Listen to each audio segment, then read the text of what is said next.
back. We are back again. We know you missed us. You don't have to tell us. Beach edition! We are down the Jersey Shore, which is our home away from home. Yes, and we have a guest today. We do have a guest today. One of my most favorite humans in the entire world, and one of my eldest friends, just from years growing up together. Not eldest. She's not older. She's 75. Her birthday was yesterday. She's not older. Make sure you wish her a happy birthday. And we will introduce her in a second, but we just wanted to catch up from last time. Last time we had Laurel from Forza Fitness down here in Sea Isle City on, right? Wasn't that the last one? Yeah. Or did I black out? No, you're right. That's the last time that we were on here. Oh my god, Dad, get away!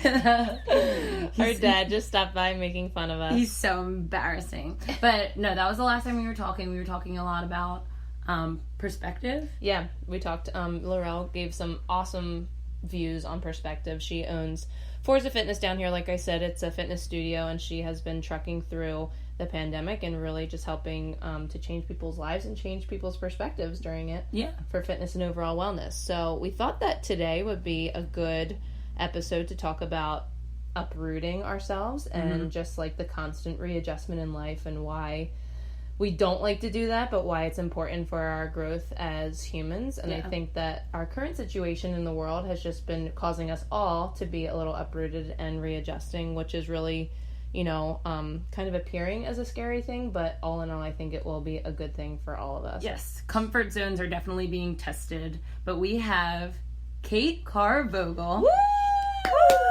Woo! Cait, introduce yourself.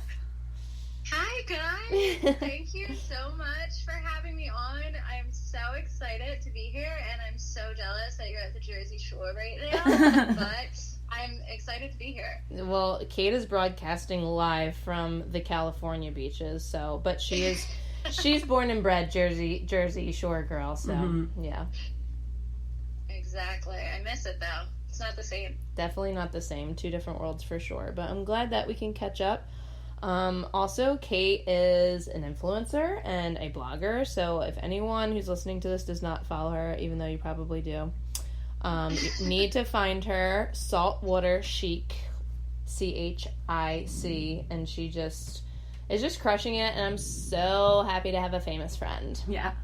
Oh my god, you guys are gonna make me cry. I love Saltwater Sheek. Everyone's always like, is it Saltwater Chick or Saltwater Sheek? I'm like, just call me Cait. It's like the same thing, but I love I'm like a word lover. If you don't know what that means like I love specific words. Like I love the word resilient, and chic is one of my words that I love. So I say Saltwater Sheek because that's how I feel. I honestly never thought about it that way, but you know, either way, I call her Cait, and I follow her on Instagram. I know the gist of it, but if you just are meeting her now, it's Saltwater Sheek, okay? Well, that's what I say. Thank you so much. Well, Cait, this also isn't an over-the-phone interview. I'm not going to ask you what your strengths and weaknesses are. I know that you've been crushing it with those, too, but we have some other questions. I love you. Great. What's your strength and what's your weakness?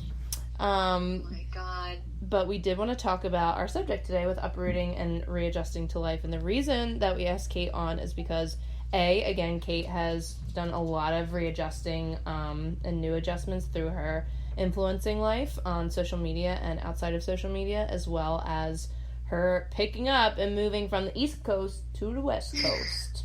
Some call it the best coast. Seriously. So we wanted to much changed. Yeah, we wanted to just first of all, just get your whole like feels on all of that before we get into the questions. So give us a little overview on moving. Yeah. Cross country. Yeah, so honestly, I had always wanted to live in California. I remember when I was 11 years old, my grandmother took us to San Francisco, and I told her I was going to go to college there and, you know, go to school for, like, fashion design in San Francisco, which obviously I didn't follow through with. I went to school, like, 10 minutes from home. But I had always wanted to move out here, and I had visited a few times, and I actually got very close to moving out here probably 7 years ago, with one of my best friends. We went to Venice and stayed in an Airbnb there, and I was like, okay, this is it. There was like an apartment for rent. Yeah. That's the story you always tell, that not always in a bed, like, that I'm like, I wonder, like, when that was. And so now it's all putting all the pieces together. Yeah, so it was 7 years ago with my friend Elisa, and we were both kind of like at a point in our life where we could have done it. I don't think either of us could have afforded it. I still can't afford California, but literally we were like, we'll just rent this apartment in the Airbnb that we were staying in. We'll share a bed and we'll make it work. But I met Max. I was actually like talking to Max. We weren't like officially dating yet, but when I got home from that trip, we started officially dating, and I kind of just put the whole California thing on the back burner. Okay. Until I guess, I know there's always like a part of me that would always bring it up to him, but long story short, we went to another friend's wedding in Oregon in June of last year. We got home from that. Yeah, it happened so quick. I know it did. And Max was, you know, Steph, you were there like the night before I left to move, which was so funny. It's awesome. But, we both decided, we're like, what are we doing in Pennsylvania? Max was like, I don't want to live here. Max wanted to move to Portland. I was like, absolutely not. It means so much there. I was like thinking about like pictures. I was like, that's a nightmare. So I was like, if we're gonna move anywhere, we're gonna move to Southern California. And it kind of just turned into, it was like probably 3 weeks of back and forth of like, are we actually doing this? Are we actually doing this? And we both started applying for jobs, and it was kind of whoever gets the job first, that's going to determine where we live. Wow. And Max got a job in Irvine, which is probably like 20 minutes from where we are now. Oh my gosh, that's so awesome. We ended up in a small little town called Costa Mesa, which is right next to Newport Beach. Literally, it's like 2 blocks away from Newport Beach. I can ride my bike to the beach from my house. Amazing. Yeah. It's crazy, but yeah, it happened. We went to the wedding in June, and we moved out here in September. Like, it happened quick. Which that's was so kind of great. nice because you couldn't like dwell on it. Max ended up getting the job. I got a job shortly after out here, so it kind of just worked out well, you know. That's so lucky. Whenever I think of you and my sister Cait, I think of not the OC, like Laguna Beach and like all those shows and like stuff like that, and I feel like you're like living that life. Literally, that's what I was gonna say. Like, I've always like known that Cait was a California girl, but like obviously she belongs here with us, but like I just have always had the California vibes from Cait. So I just feel like you're a member of that show that is no longer on the air now, but you're still like a member of it because it's going on without us actually watching it, and I watch it through your Instagram. I love that so much. I remember, Steph, what were we, sophomores in high school when Laguna Beach was on? And we used to have the Laguna Beach viewing parties at my house down the shore. And Cait just dressed like all of them, and we were all just like, Cait belongs on the show. Yeah. And like we all kind of tried to like dress like Cait did, but it didn't work for any of us except Cait. I love it. It was like Hollister and Abercrombie was my go-to then. I know. It's so awesome. Well, I mean, the whole move story it did happen fast, so that plays even more into our subject today of just kind of pushing ourselves into an uprooting position so that we have to grow without, like when you think about growing, sometimes you avoid it because you're like, oh, there's going to be growing pains. But when you do it like you did, and it was just kind of like, we just jumped 2 feet in, then you had no other way except to just adjust once you got there. So I think it's kind of like a double-edged sword. Like, you did it so fast that I'm sure it felt like a whirlwind, and maybe there was some like a little bit of growing pain in there, but it probably just forced you to learn how to adjust.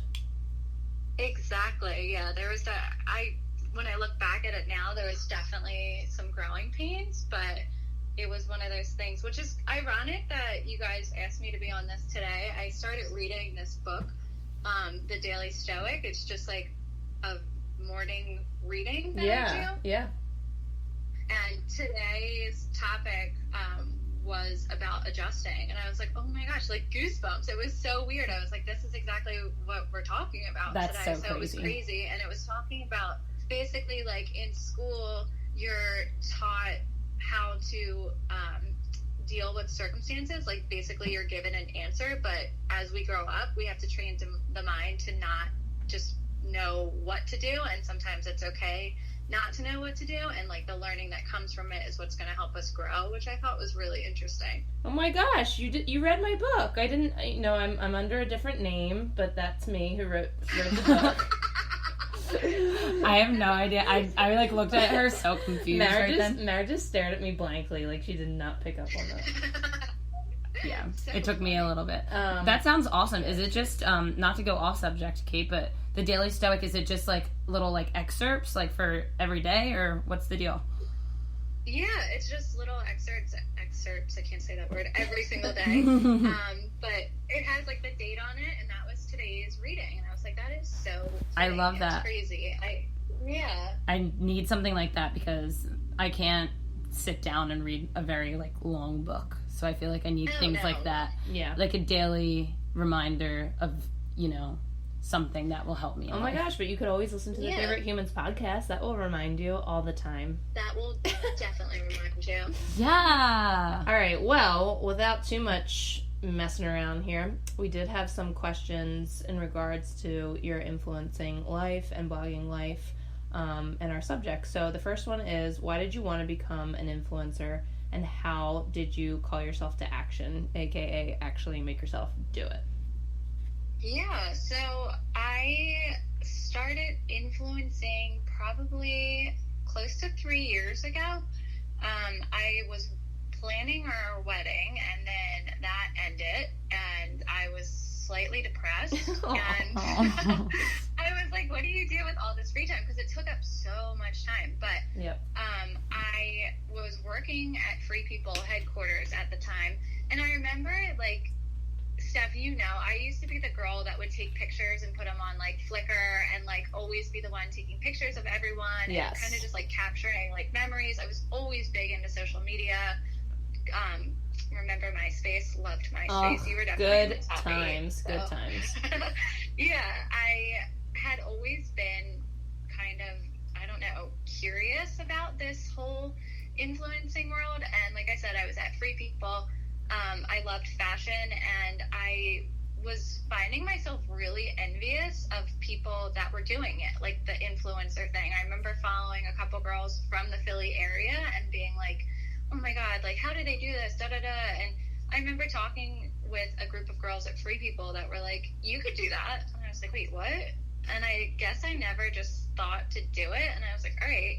So from there, I started messaging people. I just started messaging anybody that I admired on Instagram and be like, hey, like, I'm looking to get started. Do you have any tips and stuff like that? And I will say, like, some people just never responded. Some people were kind of mean, and then a good handful of people were super nice and super helpful, and I decided to just start doing it. And it was so uncomfortable at first. Like, you're standing in front of, I don't know, like, Max was my photographer at the time, I'm not gonna, I was having him take pictures of me, and then I would upload them, and, at the time, like, not that likes or anything really matters, but I remember if I got, like, over, like, 50 likes, I was happy with the post. Yeah. And, even if you had, like, 1 or 2 people comment, and at the time it was just, like, a lot of people that I used to work with, a lot of people from high school or college just following me, and I